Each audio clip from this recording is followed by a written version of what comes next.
Right, so we're prepping the car to go away. We're going away tomorrow morning.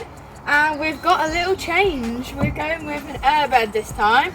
Now this nice soft blanket's going to be our sheet. And then we've got mattress protector underneath, levelling out the boot section. And then we're going to have a duvet on top as well. But we're going to have our big bags, so they're going to be in the roof box that we're going to put on in a minute. And we're going to do a mix of wild camping and car camping. So exciting!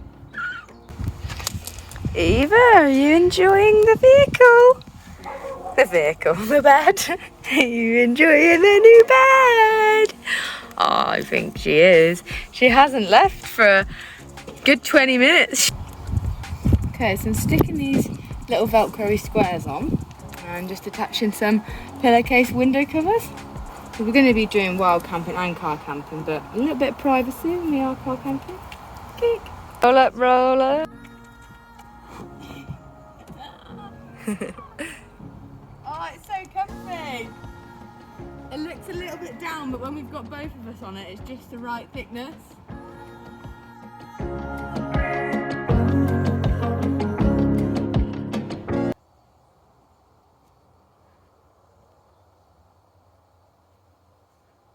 Okay, so I'm just going to take you through what we're taking for our doggy bag, aren't we, Ozzy? So we've got 2 harnesses here in the car for their safety, and then 2 seat belts. One's a steel lead, so Eva can't chew through it. Little demon. 2 red new leads. We've also got 2 little flashing dog collars and a little doggy poo bag holder. Lots of different treats. The dog steaks, 2 are there. 2 water bowls, because Ozzy only likes to drink out of plastic bowls and not fabric bowls. Little sachets for the meat food, so they're nice and lightweight. Ozzy's got his rucksack, and then we have a huge box of dry food for all their camps, all our car camps, and then they have separated little bags for our camps for their food that we're going to take.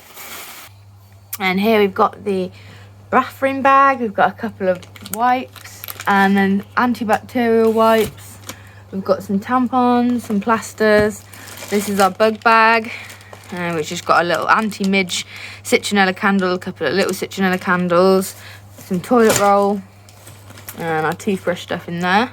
So there's our swimming bag, wetsuit stuff, drinks obviously, sleeping bag, miscellaneous.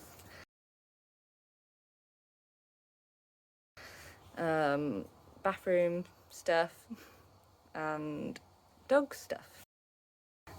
And dog. Alright, so the pile has been added to. We have a bag of waterproofs, a box of dehydrated camping meals. We've got mains on the left and breakfast types and desserts on the right. We also have a couple of dog sausages, because you can never have too many dog treats. And here is our kind of dry foods bag. Got lots of porridge pots, a couple of pastas on the top. And I've got a few of these noodle pots that we found in B&M. We've got some coffee and some porridge and some cereal bars and some pot noodles and some breakfast bars and some nuts.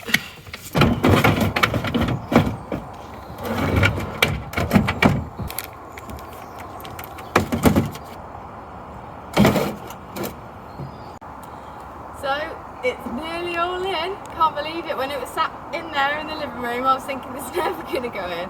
But yeah, we've got the dog stuff in the back, their food, got a double chair here, got a tarp, some jump leads, poles for the tarp, all the rest you saw inside. And then we still have, if I just scooch over to the left a bit, look at all that room we still have. How exciting! Let's get the rest of the stuff.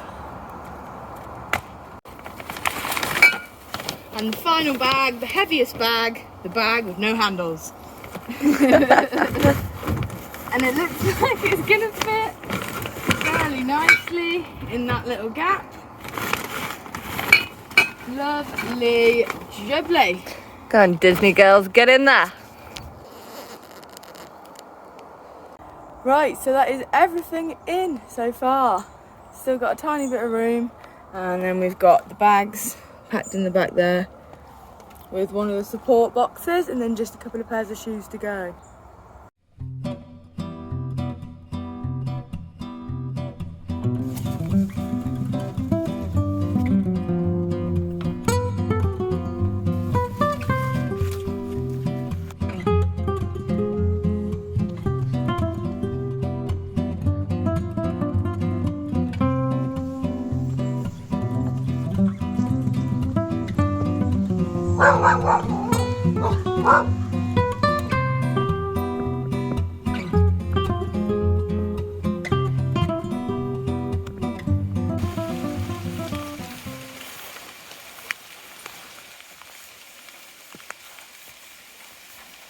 So we've just got here to this absolutely gorgeous cabin.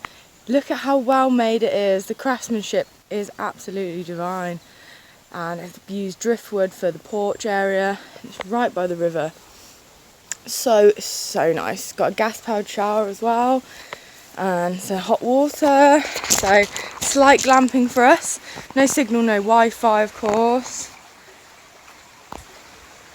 Little hammock. So exciting. And then we also have up here a wood-fired riverside sauna just for us. And of course, a lovely fire pit, complete with cooking station. But we don't know how much meat has been cooked on there and how well it's been cleaned, so we might not use that. And I've noticed something up here I should show you. They've got a bird's nest light.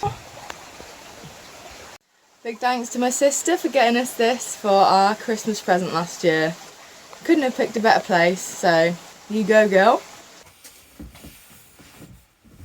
And in the title was the word secluded, so that's how she knew we'd love it. So I think we're probably going to take it quite easy, maybe do some of the local walks, maybe go to the beach, but make sure we have enough time here to use the sauna, do some plunge pools. And yeah, just relax and just take in this beautiful surroundings before we embark on 2 weeks wild camping and car camping, but mostly wild camping because it's comfier for us to wild camp these days, which is quite funny considering we used to wild camp and then we changed to car camping for comfort reasons. But we've had a little bit of a longer time to build up our sleep system now, so tenting's definitely that much more comfy, but a little bit harder. So it's definitely going to be an adventure, but it's not going to be an easy ride like this. So we're going to just take in the lovely isolated feeling of being here. We took a trip to one of the UK's few drivable beaches, and it didn't disappoint. With an extensive dune system and a wide expanse of sandy shores, this is the perfect place to get away from it all. The beach lies on the mouth of the River Dovey. It's surrounded by a gorgeous hilly backdrop and has some stunning views across the estuary. And with all those houses across the water, that would sure make for a gorgeous nighttime shot.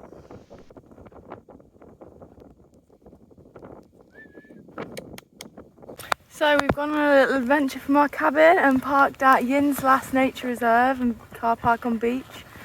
And we've come up to this place on the dunes with this lovely view, 180 degrees of sea, water, cliffs and sand dunes.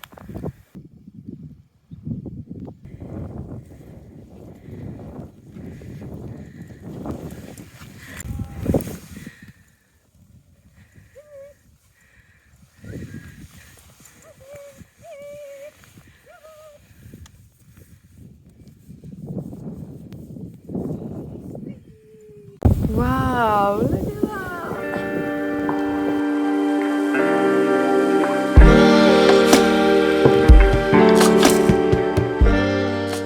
So we've got back to Cabinant and just missed the rain. So we've had a nice clear day pretty much all day after all the rain when we arrived. And yeah, so now it's raining and we get to be all peaceful in the cabin. Haha, lovely. Nice and cosy. And the dogs are passed out on the sofa. Eva's underneath there.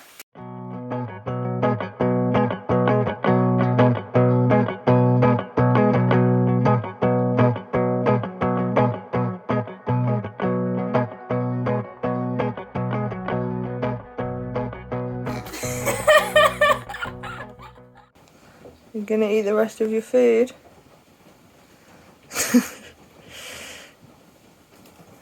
Take that as a no.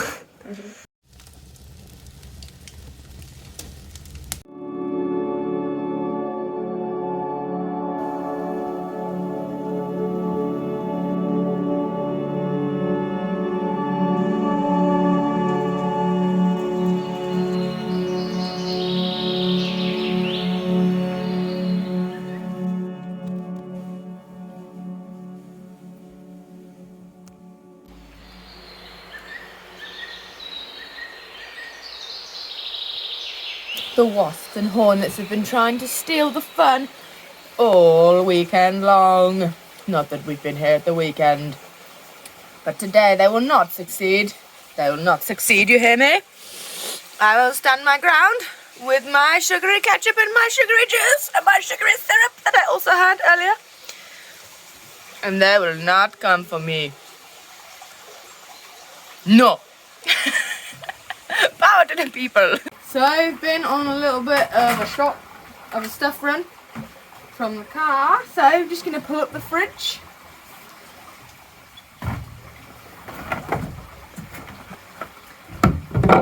Put a few items in. Just a few drinks. And then it's on a pulley system. And we say bye-bye to the old girl and put her in the stream. Eva does not like our fridge.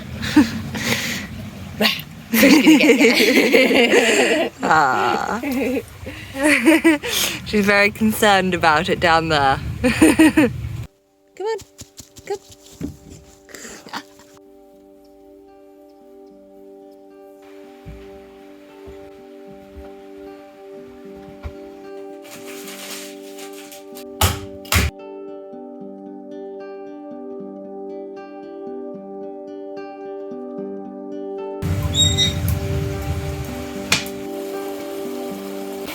So we've just lit our little sauna and we've got to wait about 20 to 30 minutes sitting here having a little drink with this lovely view of the river. And then after that, once it's heating up and we've got nice and hot, then we head over to the freezing cold, I might add, plunge pool just down there underneath the bridge. Woo! Woo.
So luckily we had a rain-free night for our last evening here at Cabin Ant, so we decided to use the lovely fire pit. This was a dog-friendly place, but the fences were quite low to the other cabin and also to the sheep field next door. So even though we were told we could let them off the lead, we decided to have a little look around ourselves, and upon inspection we felt it was best to keep them tied to the dog stakes, which in hindsight was a great idea as we found a sheep by the sauna the very next day. So I've just come back from the toilet and one of these rocks has exploded from the fire pit and sent 2 bits of boiling hot sharp slate flying all the way from the fire pit. So if I'd had no shoes on, that would have hurt. Or if it hit one of the dogs, that would have been really bad. So there's a bit here. By my seat. It's really hot. Yeah. So sometimes some river rocks can explode when heated too much. but we always thought that slate was okay, but this definitely looks like slate.